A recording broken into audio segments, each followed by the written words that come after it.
ਜਦੋਂ ਇੰਡੀਆ ਨੇ ਐਬਸਟੇਨ ਕਰਨ ਦੀ ਲਾਈਨ ਲਈ ਇਸ ਮੁੱਦੇ ਦੇ ਉੱਤੇ ਯੂਕਰੇਨ ਦੇ ਰੂਸ ਦੇ ਖਿਲਾਫ ਸਿਕਿਉਰਿਟੀ ਕੌਂਸਲ 'ਚ ਵੀ ਐਬਸਟੇਨ ਕੀਤਾ, ਪ੍ਰੋਸੀਜਰਲ ਕਿ UN ਜਨਰਲ ਅਸੈਂਬਲੀ 'ਚ ਲਿਆਂਦਾ ਜਾਏ ਇਸ ਨੂੰ, ਉਹਦੇ 'ਚ ਵੀ ਐਬਸਟੇਨ ਕੀਤਾ ਤੇ UN ਜਨਰਲ ਅਸੈਂਬਲੀ 'ਚ ਵੀ ਐਬਸਟੇਨ ਕੀਤਾ। ਅਮਰੀਕਨ ਸਟੇਟ ਡਿਪਾਰਟਮੈਂਟ ਨੇ ਆਪਣੀਆਂ 50 ਤੋਂ ਜ਼ਿਆਦਾ ਐਮਬੈਸੀਆਂ ਨੂੰ ਇੱਕ ਕੇਬਲ ਭੇਜਿਆ ਜਿਹਦੇ 'ਚ ਉਹਨਾਂ ਨੇ ਕਿਹਾ ਕਿ ਵੀ ਜਿਹੜਾ ਯੂਕਰੇਨ ਦੇ ਮੁੱਦੇ ਤੇ ਰੂਸ ਦੇ ਖਿਲਾਫ ਨਿਊਟਰਲ ਲਾਈਨ ਲੈਣ ਵਾਲੇ ਨੇ, ਖਾਸ ਤੌਰ ਤੇ ਇੰਡੀਆ ਔਰ UAE ਨੇ ਤਾਂ ਫਿਰ ਜਨਰਲ ਅਸੈਂਬਲੀ 'ਚ ਹੱਕ 'ਚ ਵੋਟ ਪਾਈ ਅਮਰੀਕਾ ਦੇ ਰੈਜ਼ੋਲੂਸ਼ਨ ਦੇ, ਉਹਨਾਂ ਨੂੰ ਅਸੀਂ ਰੂਸ ਦੇ ਕੈਂਪ 'ਚ ਸਮਝਦੇ ਹਾਂ। US recalls cable damning India, UAE over neutral approach amid Ukraine crisis. ਅਮਰੀਕਾ ਨੇ ਉਹੀ ਗੇਮ ਕੀਤੀ, ਭੇਜ ਦਿੱਤੀ ਉਹਨਾਂ ਨੇ ਕੇਬਲ 50 ਮੁਲਕਾਂ ਦੂਜੇ, ਉਹਨਾਂ ਨੇ ਕਿਹਾ ਨਹੀਂ ਬਾਈ ਐਰਰ, ਬਾਈ ਗਲਤੀ ਚਲੀ ਗਈ। ਇੰਡੀਆ ਇਹ ਕਹਿ ਰਿਹਾ ਨਾ ਜੀ ਅਸੀਂ ਹੁਣ ਜੇ ਨਹੀਂ ਸਪੋਰਟ, ਅਸੀਂ ਡਾਇਲੋਗ ਚਾਹੁੰਦੇ ਹਾਂ, ਅਸੀਂ ਗੱਲਬਾਤ ਚਾਹੁੰਦੇ। ਉਹਨੇ ਕਿਹਾ continue to call for dialogue as you have been doing in the security council, ਕਿ ਲਗਾਤਾਰ ਤੁਸੀਂ ਕਹਿ ਰਹੇ ਹੋ ਸਿਕਿਉਰਿਟੀ ਕੌਂਸਲ 'ਚ ਇਹ it is not A stance of neutral, ਇਹ ਨਿਊਟਰੈਲਿਟੀ ਨਹੀਂ ਹੈ, ਇਹ ਤੁਹਾਡਾ ਨਿਊਟਰਲ ਹੋਣਾ ਨਹੀਂ ਹੈ। It places you in Russia's camp, ਤੁਸੀਂ ਰੂਸ ਦੇ ਨਾਲ ਖੜੇ ਹੋ। ਦਰਸ਼ਕੋ ਬ੍ਰੇਕ ਤੋਂ ਬਾਅਦ ਤੁਹਾਡਾ ਸਭ ਦਾ ਭਰਪੂਰ ਸਵਾਗਤ ਹੈ। ਸੋ ਵਿਊਅਰਸ, ਪ੍ਰੋਗਰਾਮ ਨੂੰ ਹੋਰ ਅੱਗੇ ਵਧਾਉਂਦੇ ਅੱਜ ਦੇ ਦੂਸਰੇ ਅਹਿਮ ਇਸ਼ੂ ਦੇ ਨਾਲ। ਉਸ ਦੇ ਵਿੱਚ ਆਪਾਂ ਗੱਲਬਾਤ ਕਰਨ ਜਾ ਰਹੇ ਹਾਂ ਕਿ ਭਾਰਤ ਵੱਲੋਂ ਯੂਨਾਈਟਿਡ ਨੇਸ਼ਨ ਸਿਕਿਉਰਿਟੀ ਕੌਂਸਲ ਅਤੇ ਯੂਨਾਈਟਿਡ ਨੇਸ਼ਨ ਜਨਰਲ ਅਸੈਂਬਲੀ ਵਿੱਚ ਯੂਕਰੇਨ ਸੰਬੰਧੀ ਨਿਊਟਰਲ ਪੋਜੀਸ਼ਨ ਲੈਣ ਦਾ ਅਮਰੀਕਾ ਨੇ ਸਖਤ ਨੋਟਿਸ ਲਿਆ ਹੈ। ਸੋ ਮੀਡੀਆ ਰਿਪੋਰਟਾਂ ਅਨੁਸਾਰ ਅਮਰੀਕਨ ਸਟੇਟ ਡਿਪਾਰਟਮੈਂਟ ਨੇ ਦੁਨੀਆ ਭਰ ਵਿੱਚ ਆਪਣੀਆਂ 50 ਤੋਂ ਜ਼ਿਆਦਾ ਅੰਬੈਸੀਆਂ ਨੂੰ ਇੱਕ ਤਾਰ ਭੇਜੀ, ਜਿਸ ਵਿੱਚ ਕਿਹਾ ਗਿਆ ਸੀ ਕਿ ਜਿਹੜਾ ਵੀ ਯੂਕਰੇਨ ਸੰਬੰਧੀ ਨਿਊਟਰਲ ਪੋਜੀਸ਼ਨ ਲੈ ਰਿਹਾ ਹੈ ਉਸ ਨੂੰ ਰੂਸ ਦੇ ਖੈਮੇ ਵਿੱਚ ਹੀ ਸਮਝਿਆ ਜਾਵੇਗਾ। ਇਸ ਬਾਰੇ ਆਪਾਂ ਗੱਲਬਾਤ ਕਰਨ ਜਾ ਰਹੇ ਹਾਂ। ਸੋ ਅਸੀਂ ਚਾਹਾਂਗੇ ਕਿ ਤੁਸੀਂ ਇਸੇ ਤਰ੍ਹਾਂ ਬਣੇ ਰਹਿਣਾ। ਦੇਖਣ ਸੁਣਨ ਲਈ ਲਿਖਣ ਲਈ ਤੁਹਾਡਾ ਸਭ ਦਾ ਬਹੁਤ ਬਹੁਤ ਸ਼ੁਕਰੀਆ। ਜੀ ਡਾਕਟਰ ਸਾਹਿਬ, ਕੀ ਵਿਚਾਰਾਂ ਨੇ? ਦੇਖੋ, ਅਮਰੀਕਾ ਬਾਰੇ ਗੱਲ ਕਰਨ ਤੋਂ ਪਹਿਲਾਂ ਕਿ ਭਾਈ ਕਿਵੇਂ ਹੁਣ ਅਮਰੀਕਾ ਨੇ ਭਾਰਤ ਨੂੰ ਖੜਕਾਉਣਾ ਕਾਊ ਬॉयਜ਼ ਵਾਲਾ ਬਿਹੇਵ ਦਿਖਾ ਕੇ, ਔਰ ਦੋ ਗੱਲਾਂ ਮੇਰੇ ਮਾਈਂਡ 'ਚ ਆਈਆਂ। ਪਹਿਲਾਂ ਤਾਂ ਪੰਜਾਬੀ ਦੀ ਇਹ ਕਹਾਵਤ, ਇਹ ਅਖਾਣ ਕਿ ਜੇ ਹਾਥੀਆਂ ਨਾਲ ਯਾਰੀ ਲਾਈਏ ਤਾਂ ਦਰਵਾਜ਼ੇ ਵੱਡੇ ਕਰਨੇ ਪੈਂਦੇ, ਹਾਂ, ਫਿਰ ਡਿਉੜੀ ਨੀਵੀਂ ਨਹੀਂ ਰੱਖੀ ਜਾਂਦੀ, ਫਿਰ ਉੱਚੀ ਡਿਉੜੀ ਹੁੰਦੀ ਹੈ। ਔਰ ਜ਼ਾਹਰ ਹੈ ਕਿ ਹੁਣ ਯਾਰੀ ਅਮਰੀਕਾ ਨਾਲ ਔਰ ਥਾਪੀ ਆਪ ਹੀ ਮਾਰੀ ਜਾਣੀ ਕਿ ਵੀ ਟਰੰਪ ਅਬ ਕੀ ਬਾਰ, ਟਰੰਪ ਸਰਕਾਰ ਹਿਊਸਟਨ, ਜਿਵੇਂ ਇਵੇਂ ਪ੍ਰੈਜ਼ੈਂਟ ਇੰਡੀਆ 'ਚ ਕੀਤਾ ਕਿ ਮੋਦੀ ਇੰਨਾ ਪੋਪੂਲਰ ਹੈ ਕਿ ਅਮਰੀਕਾ 'ਚ ਵੀ ਮੋਦੀ ਜਿਹਦੇ ਪਿੱਛੇ ਖਲੋਏਗਾ ਉਹਨੂੰ ਜਿਤਾ ਦੇਗਾ। ਵੈਸੇ ਇਹ ਜਿਵੇਂ ਅੱਜ ਵੀ ਅਸੀਂ ਜੋਕਿੰਗਲੀ ਸਾਰੇ ਗੱਲ ਕਰ ਰਹੇ ਸੀ ਕਿ ਵੀ ਉਹ ਕਿਸਾਨ ਮੋਰਚੇ 'ਚ ਇੱਕ ਕਹਿ ਰਿਹਾ ਸੀ ਕਿ ਮੋਦੀ ਦੀ ਜੱਫੀ ਤੋਂ ਬਚੋ, ਤੇ ਉਹ ਕਹਿੰਦਾ ਕਿਉਂ? ਕਹਿੰਦਾ ਜਿਹਨੂੰ ਇਹਨੇ ਜੱਫੀ ਪਾਈ ਉਹਨੂੰ ਹਰਾਤਾ। ਕਹਿੰਦਾ ਨਵਾਜ਼ ਸ਼ਰੀਫ ਨੂੰ ਜਾ ਕੇ ਜੱਫੀ ਪਾਈ, ਉਹ ਗਿਆ। ਐਬੂ ਸ਼ੈਬ ਉਹ ਜਾਪਾਨ ਦਾ ਸੀ, ਉਹਨੂੰ ਜੱਫੀ ਪਾਈ, ਉਹ ਗਿਆ। ਇੱਧਰ ਟਰੰਪ ਨੂੰ ਜੱਫੀ ਪਾਈ, ਉਹ ਗਿਆ। ਪਤਾ ਨਹੀਂ, ਹਾਂ, ਨੇਪਾਲ ਵਾਲਿਆਂ ਨੂੰ ਜਾ ਕੇ ਜਦ ਉਹ ਗਿਆ, ਇੱਕ ਦਾ ਹੋਰ ਗਿਣਾਇਆ ਉਹਨਾਂ, ਕਹਿੰਦੇ ਜਿਹਨੂੰ ਜੱਫੀ ਪਾਈ ਉਹ ਗਿਆ। ਕਿਉਂਕਿ ਅਮਰੀਕਾ ਦਾ ਜਿਹੜੀ ਖਾਸ ਤੌਰ 'ਤੇ ਇਹਨਾਂ ਦੀ ਹਾਲਾਂ, ਮੈਂ ਇੱਕ ਐਟਲਾਂਟਿਕ ਕੌਂਸਲ ਦੇ ਨਾਂ ਥੱਲੇ ਉਹਨਾਂ ਦੇ foreign minister S Jaishankar, S ਹੀ ਲਿਖਦਾ, ਮੈਂ ਉਹਦਾ ਪੂਰਾ ਨਾਂ ਦੇਖਿਆ ਤਾਂ ਉਹ ਸੁਬਰਾਮਨੀਅਨ ਜੈਸ਼ੰਕਰ ਹੈ, ਉਹ ਆਪਣੀ ਪ੍ਰੈਜੈਂਟੇਸ਼ਨ ਦੇ ਰਿਹਾ ਸੀ। ਔਰ ਉਹ ਸਾਰੇ ਦੇ ਵਿੱਚ ਬੜੇ ਸੋਫਿਸਟੀਕੇਟ, ਕਿਉਂਕਿ ਡਿਪਲੋਮੈਟ 'ਚੋਂ ਆਇਆ ਜਾਂ ਦੂਜਾ। ਹੁਣ ਤੁਸੀਂ ਇਹ ਦੇਖੋ ਵੀ ਇਹ ਇਕੱਲਾ ਆਪਣਾ ਇਹੀ ਨਹੀਂ ਵੀ ਜਿਨ੍ਹਾਂ ਨੂੰ ਅਸੀਂ ਗੋਬਰ ਮਾਰਕਾ ਕਹਿੰਦੇ ਹਾਂ, ਉਹ ਆਪਣੀ ਪ੍ਰਾਚੀਨਤਾ ਔਰ ਅਸੀਂ ਕੁਛ ਹੁੰਦੇ ਸੀ ਫੇਕ ਪਾਸਟ, ਉਸ ਦੀ ਗੱਲ ਕਰਦੇ ਨੇ। ਉਹ ਕਹਿ ਰਿਹਾ ਜੀ ਅੰਗਰੇਜ਼ਾਂ ਨੇ 198 ਸਾਲ ਰੂਲ ਕੀਤਾ ਔਰ 45 ਟ੍ਰਿਲੀਅਨ ਡਾਲਰ ਜਿਹੜਾ ਹੈ ਉਹ ਇੰਡੀਆ ਦਾ ਲੈ ਗਏ, ਵੀ ਅਸੀਂ ਤਾਂ ਇੰਨੇ ਅਮੀਰ। ਹੁਣ ਉਹਨਾਂ ਨੇ ਕਿਉਂਕਿ ਜਿਸ ਹਾਲ 'ਚ ਨੇ ਉਹਦਾ ਕੋਈ ਨਾ ਕੋਈ ਬਹਾਨਾ ਤਾਂ ਉਹਨਾਂ ਨੇ ਰੱਖਣਾ, ਪਰ ਆਪਣੇ ਝੂਠ ਨੂੰ ਇੰਨੇ ਸਫਿਸਟੀਕੇਟ ਤਰੀਕੇ ਨਾਲ ਉਹ ਬੋਲਦੇ ਨੇ। ਅੰਗਰੇਜ਼ੀ ਬੋਲਣੀ ਆਉਂਦੀ ਹੈ ਉਹ ਸਾਰੇ ਸਿਸਟਮ 'ਚ, ਉਹ ਅੰਗਰੇਜ਼ਾਂ ਦੀ ਕਲੋਨੀਅਲ ਜਿਹੜੀ ਲੀਨੇਜ ਹੈ ਜਾਂ ਜਿਹੜੀ ਉਹਨਾਂ ਦੀ ਝੂਠ ਹੈ ਉਸ ਦੀ ਨਹੀਂ ਇਹ ਗੱਲ ਕਰਦੇ ਕਿ ਭਾਈ ਅਸੀਂ ਜੋ ਪਾਇਆ ਹੋਇਆ ਪਹਿਰਾਵਾ ਜੋ ਅਸੀਂ ਕਰ ਰਹੇ ਹਾਂ, ਅਸੀਂ ਉਹਨਾਂ ਦੇ ਇਹ ਸਾਰਾ ਲਿਆ ਹੋਇਆ। ਤੁਸੀਂ ਤਾਂ ਜਿਹੜਾ ਉਹ ਗਊ ਮੂਤਰ ਔਰ ਉਹ ਗਊਸ਼ਾਲਾ ਤੇ ਪਾਠਸ਼ਾਲਾ ਤੇ ਤੁਹਾਡੀ ਜਿਹੜੀ ਕਾਰਡ ਹੈ ਉਹ ਤਾਂ ਮੰਜਾ ਹੀ ਹੈ, ਮੰਜਾ ਕੱਸਿਆ ਸਾਰਾ ਦਿਨ ਦੌੜਨ ਵਾਲਾ। ਤੇ ਦੂਜਾ ਹੋਰ ਤੁਸੀਂ ਚਾਰ ਚਫੇਰਾ ਦੇਖ ਕੇ ਕਿਹੜੀ ਤੁਹਾਡੇ ਪੂਰਵਜਾਂ ਦੀਆਂ ਕਾਢਾਂ ਨੇ ਜਿਨ੍ਹਾਂ ਦੇ ਉੱਤੇ ਤੁਸੀਂ ਫਖਰ ਕਰਦੇ ਹੋ। ਹੁਣ ਇਸ ਸਾਰੇ 'ਚ ਹੁਣ ਯਾਰੀ ਤਾਂ ਤੁਸੀਂ ਕਲੇਮ ਕਰ ਲਿਆ, ਇਹ ਦੋ ਪਾਸੇ ਹੀ ਹੁੰਦੀ ਹੈ, ਇਹ ਤਾਂ ਨਹੀਂ ਇੱਕ ਪਾਸੇ ਤਾਂ ਨਹੀਂ ਹੁੰਦੀ।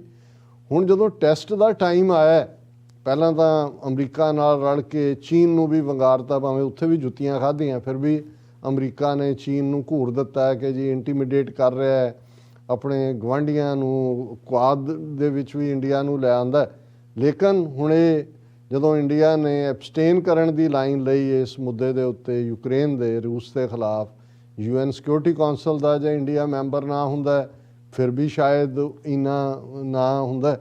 ਹੁਣ ਸਿਕਿਉਰਿਟੀ ਕੌਂਸਲ 'ਚ ਵੀ ਐਬਸਟੇਨ ਕੀਤਾ, ਪ੍ਰੋਸੀਜਰਲ ਕਿ UN ਜਨਰਲ ਅਸੈਂਬਲੀ 'ਚ ਲਿਆਂਦਾ ਜਾਏ ਇਸ ਨੂੰ, ਉਹਦੇ 'ਚ ਵੀ ਐਬਸਟੇਨ ਕੀਤਾ, ਤੇ UN ਜਨਰਲ ਅਸੈਂਬਲੀ 'ਚ ਵੀ ਐਬਸਟੇਨ ਕੀਤਾ।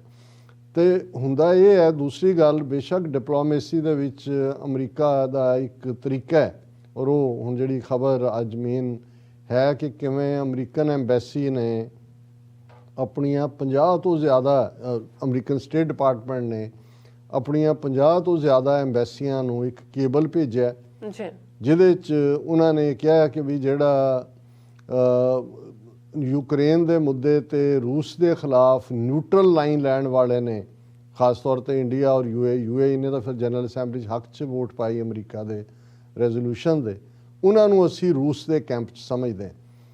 ਹੁਣ ਇਹ ਬੜੀ ਖਤਰਨਾਕ ਦਾ ਮਤਲਬ ਵੀ ਇੰਡੀਆ ਨੂੰ ਤਾਂ ਉਹਨਾਂ ਨੇ ਬਿਲਕੁਲ ਪੁਸ਼ ਕਰਕੇ ਇਹ ਦੱਸਦਾ ਕਿ ਭਾਈ ਇਹ ਹੁਣ ਆਪਣੀ ਜਿਹੜੀ ਹੈ ਉਹ ਕੀ ਕਹਿੰਦੇ ਨੇ ਵੀ ਟੁੱਟ ਗਈ ਯਾਰੀ, ਵੀ ਉਹ ਨਹੀਂ ਉਹ ਕੱਚੀਆਂ ਅੰਬੀਆਂ ਵਾਲੀ ਸੀ ਕਿ ਬਈ ਹੁਣ ਹੈ ਨਹੀਂ, ਅੰਬੀਆਂ ਮੁੱਕ ਗਈਆਂ ਤੇ ਇਰਾਨੇ ਟੁੱਟ ਗਏ, ਵੀ ਗੱਲ ਤਾਂ ਇਹ ਨਹੀਂ ਹੈ।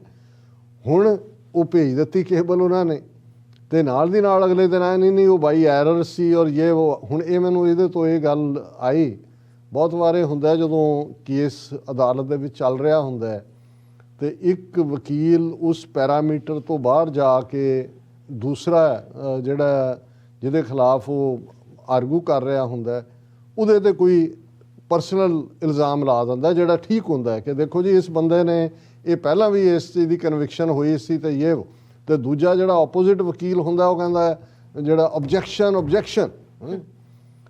ਔਰ ਹੁੰਦੀ ਤਾਂ ਉਹ ਆਊਟ ਆਫ ਕਾਰਵਾਈ ਹੈ, ਜੱਜ ਕਹਿੰਦਾ ਆਬਜੈਕਸ਼ਨ ਸਸਟੇਨਡ ਕਿ ਵੀ ਆਬਜੈਕਸ਼ਨ, ਪਰ ਮਕਸਦ ਉਸ ਵਕੀਲ ਨੂੰ ਵੀ ਪਤਾ ਹੁੰਦਾ ਵੀ ਉਹ ਕਾਰਵਾਈ ਦਾ ਹਿੱਸਾ ਨਹੀਂ ਬਣਨਾ, ਪਰ ਜੱਜ ਤਾਂ ਅਖੀਰ ਬੰਦਾ ਹੀ ਹੈ ਨਾ, ਉਹ ਜੱਜ ਦੇ ਕੰਨਾਂ ਤੱਕ ਪਹੁੰਚਾ ਦਿੰਦਾ ਵੀ ਇਹ ਬੰਦਾ ਜਿਹੜਾ ਇਸ ਮਾਮਲੇ ਜਿਹਨੂੰ ਇਨੋਸੈਂਟ ਪ੍ਰੂਵ ਕਰਨ ਦੀ ਕੋਸ਼ਿਸ਼ ਕਰ ਰਿਹਾ, ਇਹਦਾ ਪਹਿਲਾ ਰਿਕਾਰਡ ਵੀ ਇਹ ਹੈ।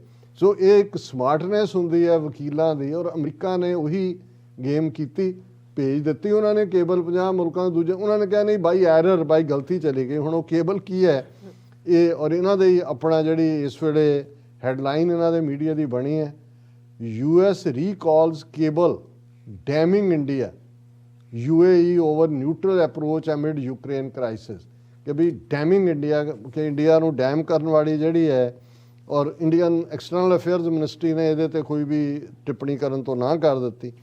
ਹੁਣ ਐਗਜ਼ੈਕਟ ਕੀ ਹੈ ਉਹ cable, continuing to call for dialogue as you have been doing in the Security Council is not a stance of neutrality. It places you in Russia's camp, the aggressor in this conflict, said draft talking points in the cable. We strongly encourage you to take the opportunity to support Ukraine in Human Rights Council, an opportunity you failed to seize in the United Nations Security Council, said the cable.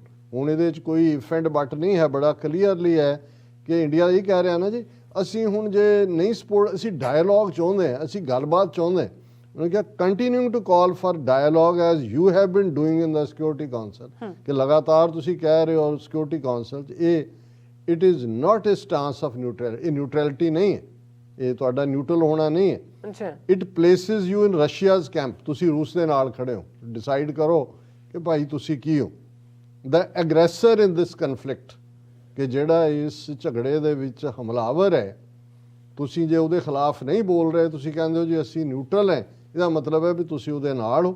ਉਹਨਾਂ ਨੇ ਕਿਹਾ ਵੀ ਅਸੀਂ ਤੁਹਾਨੂੰ ਇਹ ਕਹਿੰਦੇ ਹਾਂ ਕਿ ਭਾਈ ਇਹ ਹਿਊਮਨ ਰਾਈਟ ਕਾਉਂਸਲ ਦੇ ਵਿੱਚ ਇਸ ਮੁੱਦੇ ਦੇ ਉੱਤੇ ਰੂਸ ਨੂੰ ਐਗਰੈਸਰ ਮੰਨੋ, ਜਿਹੜਾ ਮੌਕਾ ਕਿ ਤੁਸੀਂ ਯੂਨਾਈਟਿਡ ਨੇਸ਼ਨ ਸਿਕਿਉਰਿਟੀ ਕਾਉਂਸਲ ਦੇ ਵਿੱਚ ਗਵਾਇਆ। ਫਿਰ ਇਕੱਲਾ ਇਹ ਨਹੀਂ ਹੈ, ਅਸੀਂ ਜਦੋਂ ਮੀਡੀਆ 'ਚ ਦੇਖਦੇ ਹਾਂ President Biden will decide whether to apply or waive sanctions on India under CAATSA US official on Russian S-400। ਅਸੀਂ ਜ਼ਿਕਰ ਕੀਤਾ ਸੀ ਕਿ 2.5 ਬਿਲੀਅਨ ਡਾਲਰ ਦਾ ਮਿਸਾਈਲ ਡਿਫੈਂਸ ਸਿਸਟਮ ਜਿਹੜਾ S-400 ਦੇ ਥੱਲੇ ਭਾਰਤ ਰੂਸ ਤੋਂ ਖਰੀਦ ਰਿਹਾ, ਕੁਝ ਪਹੁੰਚ ਗਿਆ ਜਾਂ ਕੁਝ ਡਿਊ ਹੈ, ਤੇ ਕੀ ਉਹਦੇ ਤੇ ਜਿਹੜਾ ਅਮਰੀਕਾ ਦਾ ਟਫ ਇਸ ਦੇ ਉੱਤੇ ਲਾਅ ਹੈ ਉਹਦੇ ਥੱਲੇ ਉਹ ਵੇਵਰ ਮਿਲੇਗਾ ਕਿ ਨਹੀਂ। ਸੋ ਇਹ ਖਬਰ ਵੀ ਇਸ ਪੀਰੀਅਡ ਦੇ ਵਿੱਚ ਲਵਾਉਣ ਦਾ ਮਤਲਬ ਇਹ ਹੈ ਕਿ ਵੀ ਅਮਰੀਕਾ ਵੀ ਭਾਰਤ ਨੂੰ ਦੱਸ ਰਿਹਾ ਕਿ ਭਾਈ ਤੁਹਾਡੇ ਤੇ ਵੀ ਸੈਂਕਸ਼ਨਸ ਲੱਗ ਸਕਦੀਆਂ ਨੇ।